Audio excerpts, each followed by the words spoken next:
YouTube, the Richician of Team Sorcerers here, and as you can see, I've recovered from that disgusting, spicy gummy bear. And welcome to another top 10, no, top 20 list. This time I'm counting down my top 20 favourite warriors.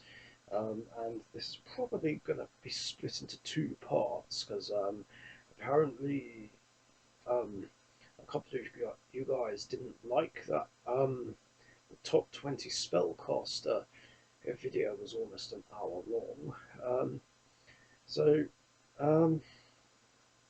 yeah, this will be in two parts.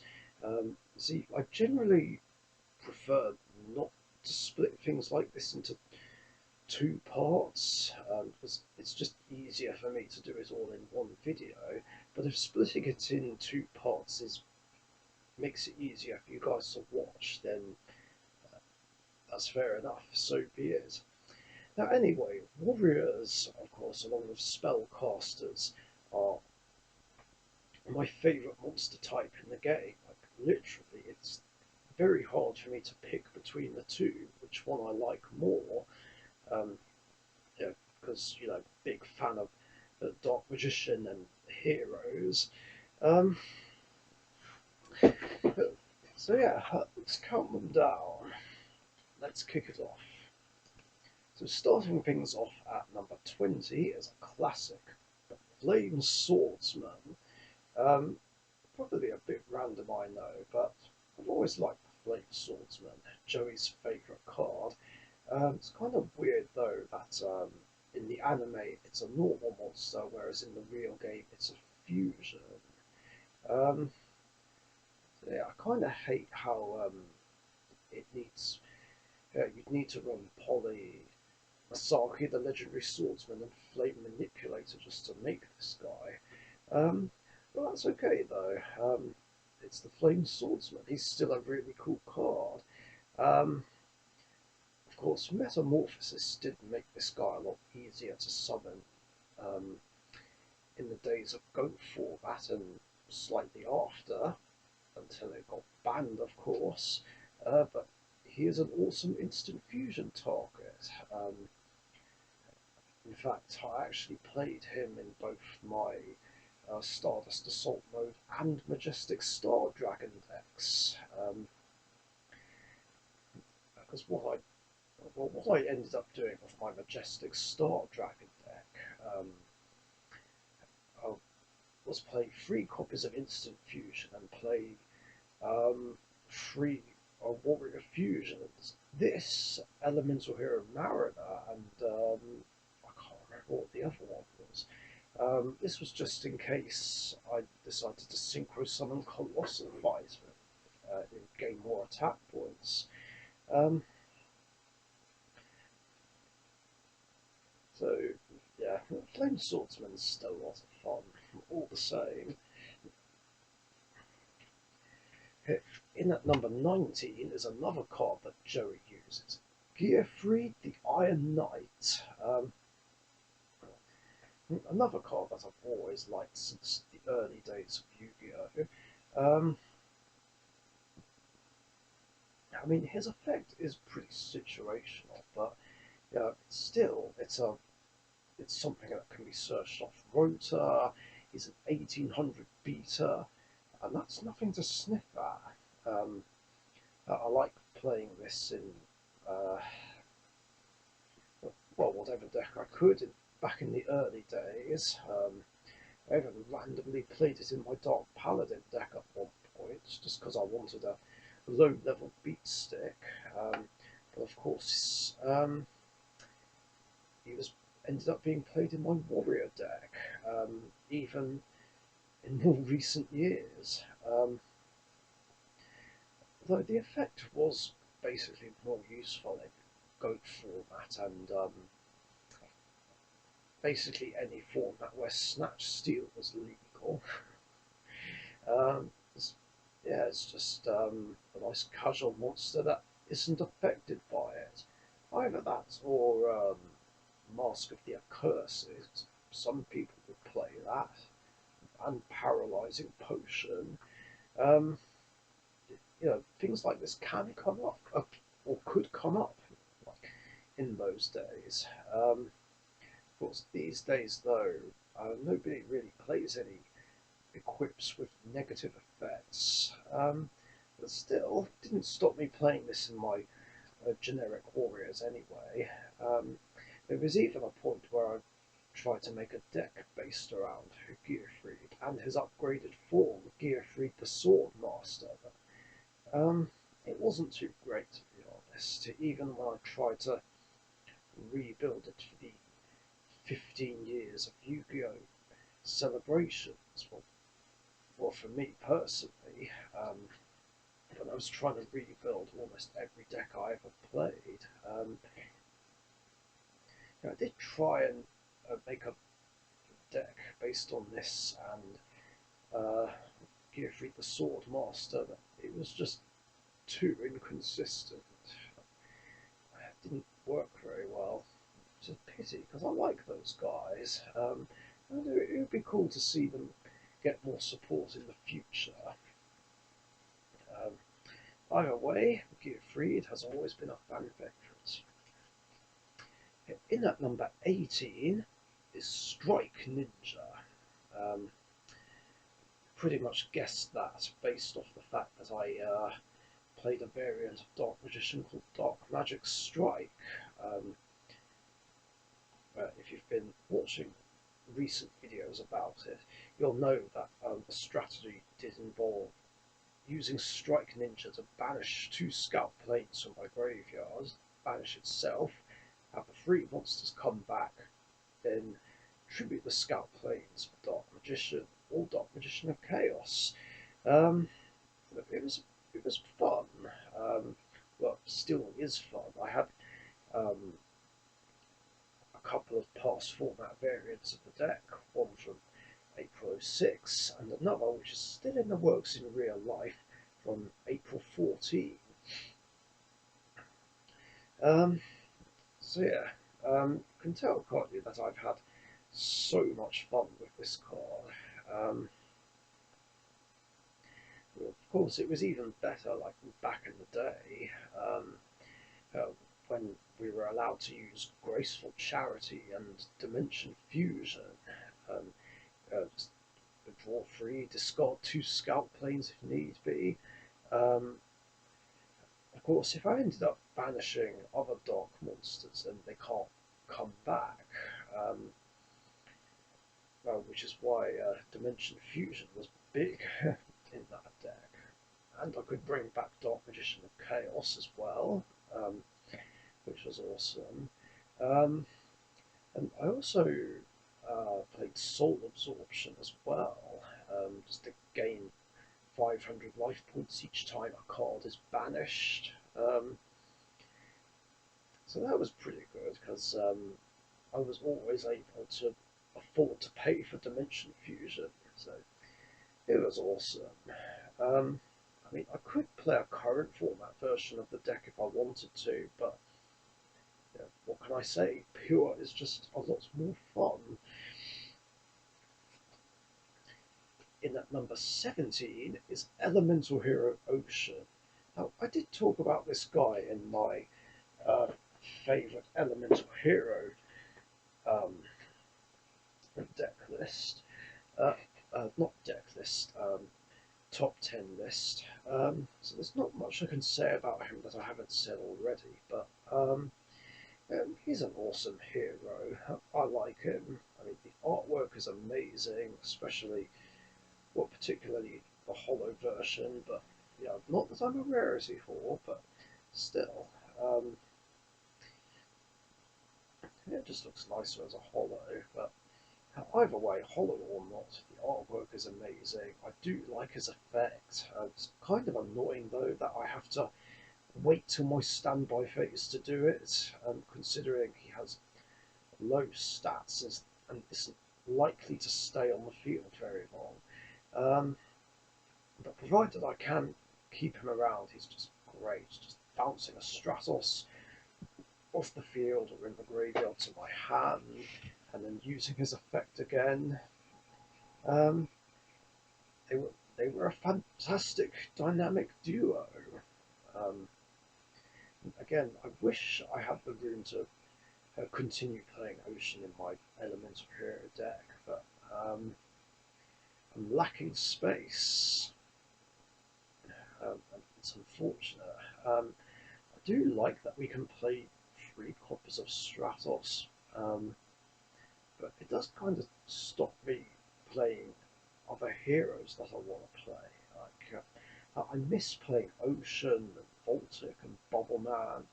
Um, I've yet to figure out what to drop for them if I was to play them again. Of course, if I did run Ocean again, it's generally advisable to play 2, always has been, always will be. Um, but a cool little trick which Cresta showed me was to equip Safe Zone to Ocean so that I could keep him alive, and I can just keep using his effect over and over again. Only issue is, even though we don't have Heavy Storm and Harpy's Feather Duster, there's just too much back row removal in the game. Like 3 MSTs, 3 Lightning Storms, 3 copies of Twin Twister and Heavy Storm Duster. Um, so who knows how consistent the strategy would be today, but I still love Ocean all the same. In at number 16 is Goku Guardian, my second favourite synchro monster. In fact, spoiler alert, this is the only synchro monster on this list. Now, I did already talk about this guy on my top 10 favourite synchro monster list, but yeah, I'm happy to talk about Goku Guardian again. It's truly an awesome card, very easy to, well, it was very easy to bring out before the pointless errata. Like, I think me, not just me, but a lot of people are annoyed about this.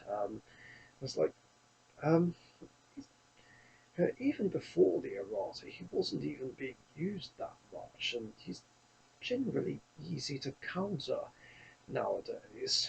Um, Very annoying. I had to take this guy out of my card deck because God, Bolt got banned.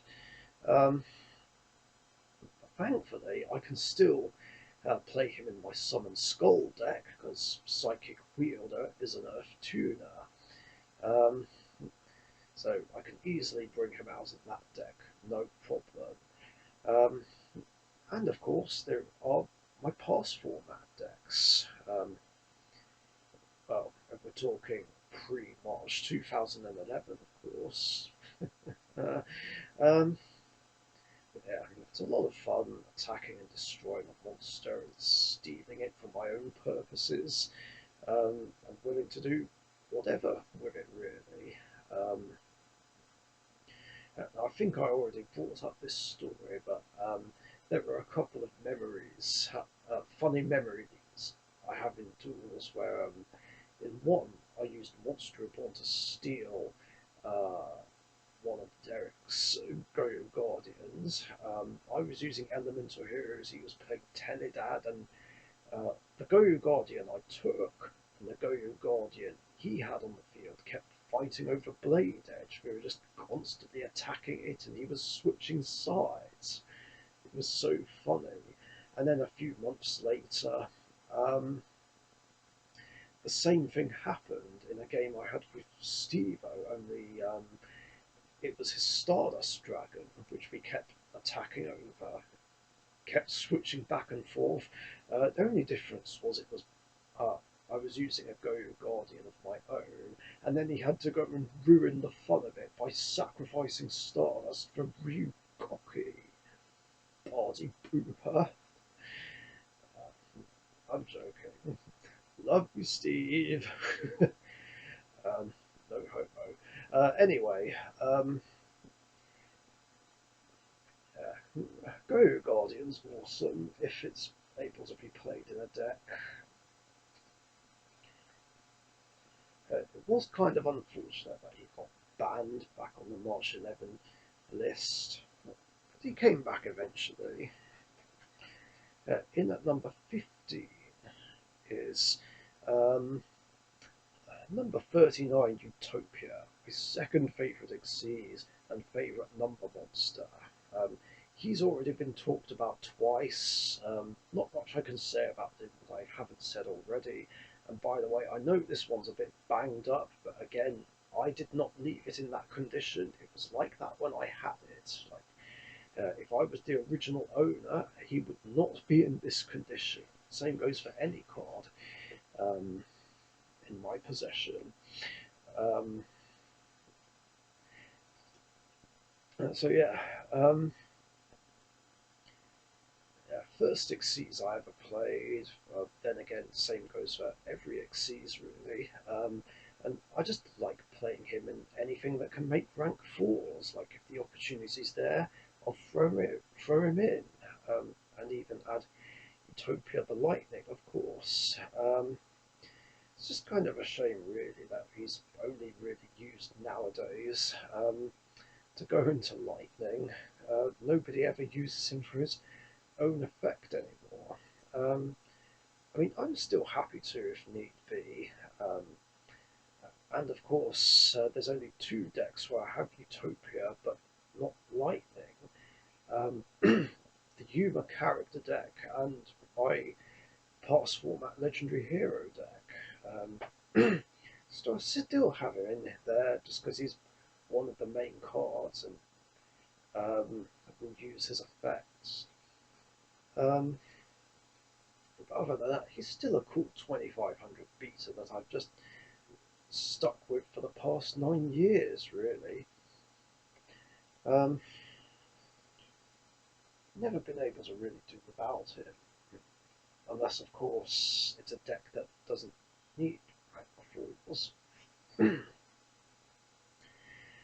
In at number 14 is number S39, Utopia the Lightning, my favourite Xyz monster. So yeah, they're the only 2 Xyz monsters on this list. Again, there's not much I can say about Lightning that I haven't said already. But Lightning is awesome. He's a card you either love or hate. Like I said before, he's a love-hate card. I like using him myself, although it is annoying when it's used against me, though. Especially when I'm using Magician Girls, or whenever it runs over my hard. Because it hard counters the Magician Girls, and it stops monsters' effects activating when it destroys one. Although there has been a bit of confusion regarding that over the past 2 years, because at first it was a case of if it ran into something like Minerva, the effect wouldn't activate. Then the ruling got changed, so that things like Minerva, Shadow Mist, and Mahad would go off. But then in recent duels that I've had on YGO Pro, they seem to have changed the ruling back. Because Utopia the Lightning attacked and destroyed Mahad, and Mahad's effect to special summon a Dark Magician didn't activate. So either YGO Pro and Edo Pro has glitched, or they changed the rulings back so that that kind of effect no longer goes off. I don't know, it's very confusing.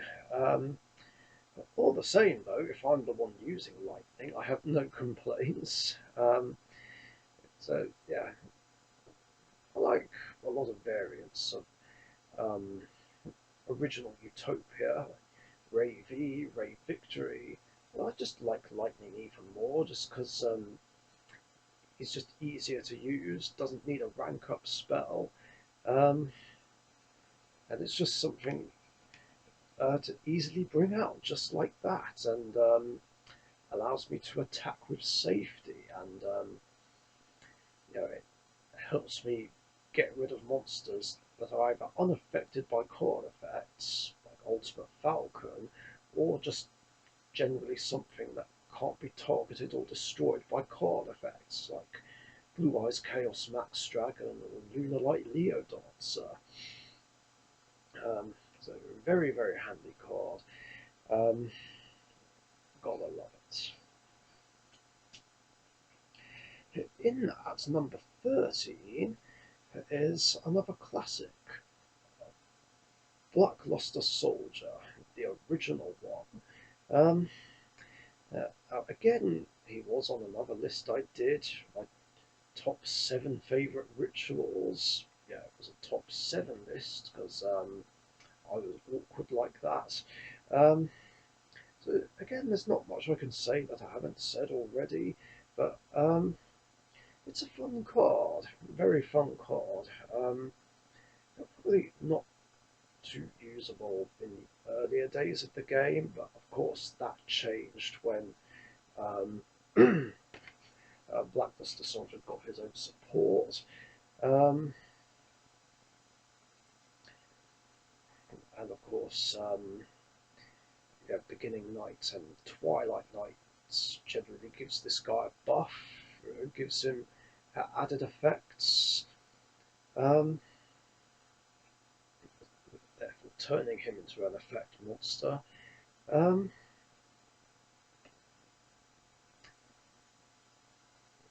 and yeah, that was really cool. Well, I did play him in my Yugi Ritual Turbo deck as he's one of the main monsters along with Magician of Black Chaos.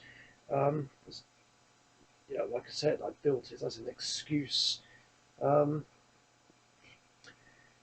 to play this card and Magician of Black Chaos, really. Um,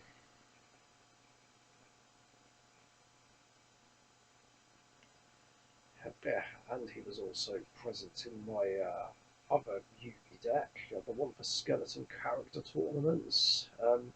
Didn't summon it in the actual tournament, mind you, but I did in a tag team duel I had afterwards, and then later on Magician of Black Chaos. So yeah, that's awesome. In at number 12 is Elemental Hero Nova Master. Um, Another card I've talked about twice already. But Nova Master truly is awesome. Definitely worth playing in any Elemental Hero based deck. And Blazeman will usually easily fulfill the criteria of both materials. Yeah, and he's just an awesome card to go into at any point in the duel, really. Doesn't matter if it's early, mid, or late game. But generally, it's nice early game because I get to draw into more cards that I can use later on. 2/6 beta, gotta love it. Can't go wrong with him. And in at number 11, just before we cut to a break, is Elemental Hero Absolute Zero. Another card that I've already talked about twice.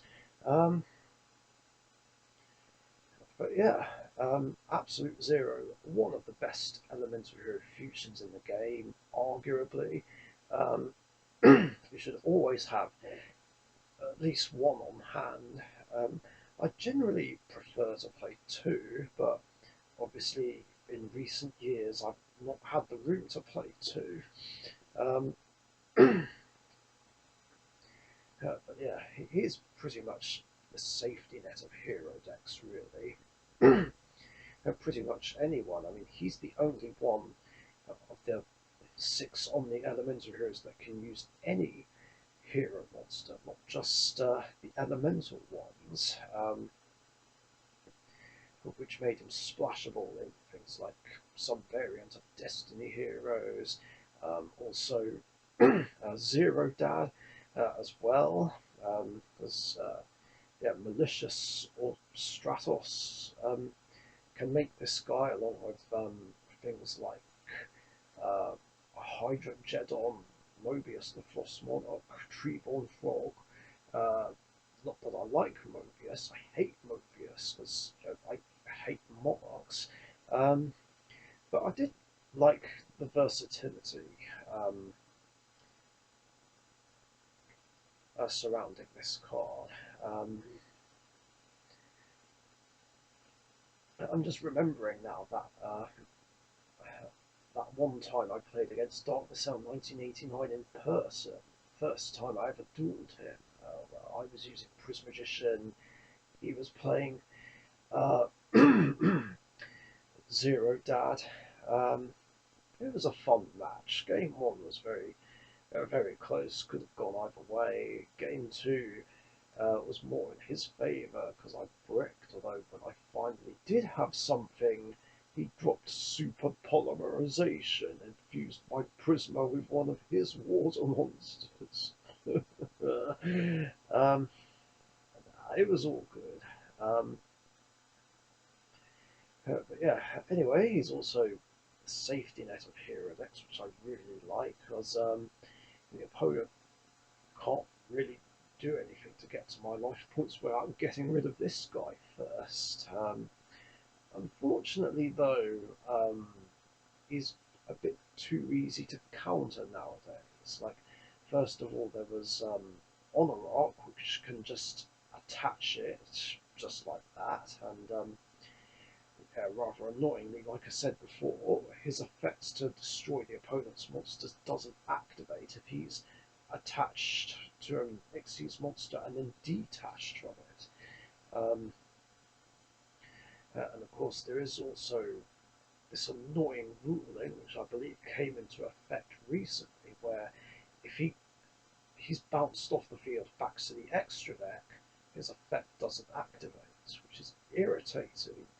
As before, if it was bounced to the extra deck, his effect would activate, but then Konami had to change the ruling so that that no longer works. But even if that's not an issue, um, the fact that there's too many monsters nowadays that are either unaffected by card effects or just have destruction immunity, um, or just have effects that banish themselves to like prevent destruction, like Return of the Dragon Lords, Orcust Dingirsu, uh, Neo's Fusion. Um, yeah, it's kind of annoying. Not to mention that it does nothing against decks like Shadol's, Burning Abyss, and Cosmo, as nuking their monsters just helps them. It does not hurt them in any way, shape, or form. Um, and of course, there's decks which this does nothing against, like literally any pendulum deck and ABCs. Um, but other than that, though, I still like Absolute Zero. He's always going to be in any variant of heroes that I play, and he's still an awesome card.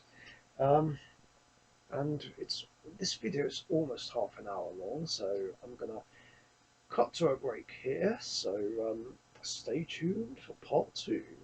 Catch you in a moment.